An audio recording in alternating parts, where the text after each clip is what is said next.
Quand j'étais formatrice à l'Institut de formation à la sophrologie, une fois, j'ai fait faire au groupe un jeu de rôle qui consistait à faire donc une anamnèse. Donc il y avait une personne qui jouait le rôle de sophrologue et il y avait une personne qui jouait le rôle de client qui vient voir ce sophrologue pour la première fois. C'est ce qu'on appelle donc l'anamnèse, un premier entretien où le sophrologue va essayer d'en savoir un maximum. Il va essayer d'avoir un certain nombre d'informations sur cette personne pour pouvoir proposer par la suite un accompagnement qui va être personnalisé. C'est ce qu'on fait en sophrologie.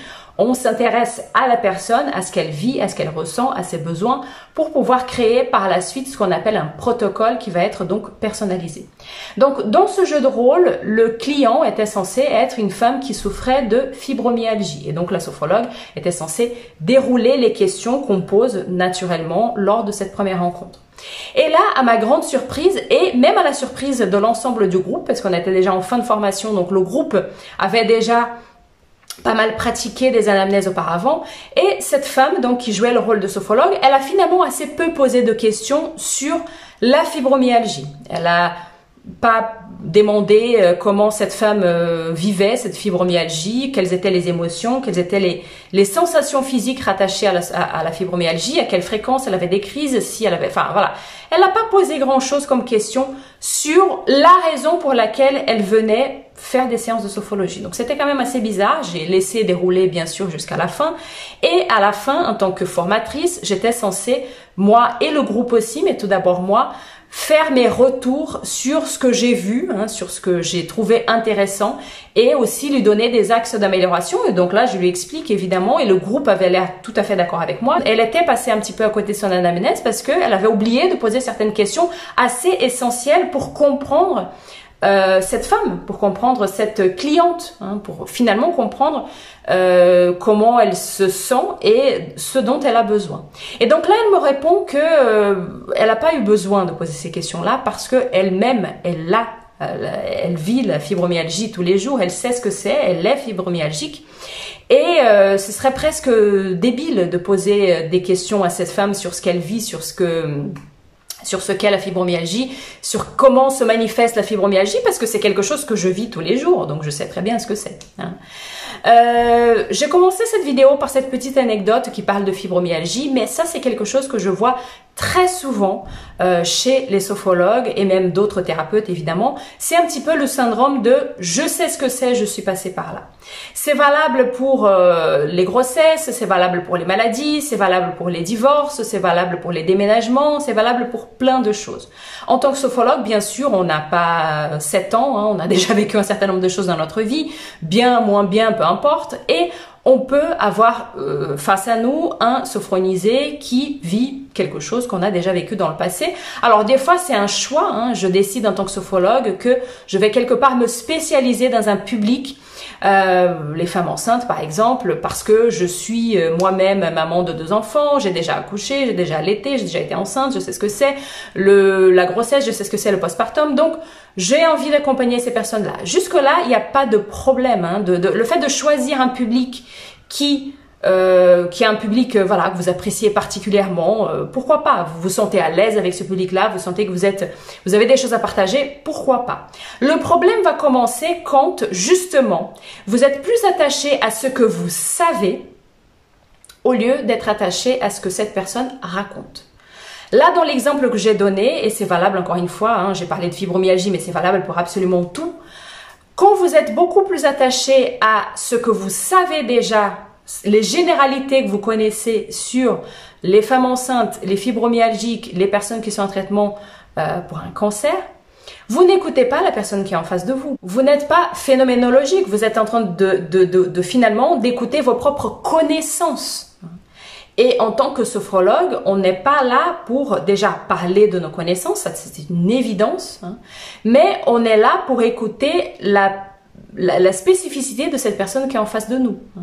Toutes les femmes enceintes ne vivent pas des grossesses de la même façon. Tous les acouphéniques ne vivent pas leurs acouphènes de la même façon, avec la même fréquence, avec la même violence. Et c'est valable aussi pour les fibromyalgiques, et c'est valable pour les personnes qui sont en traitement pour un cancer, et c'est valable pour les personnes qui sont âgées. On ne vit pas tous ces différentes phases de la vie, ces différents moments de la vie, de la même façon.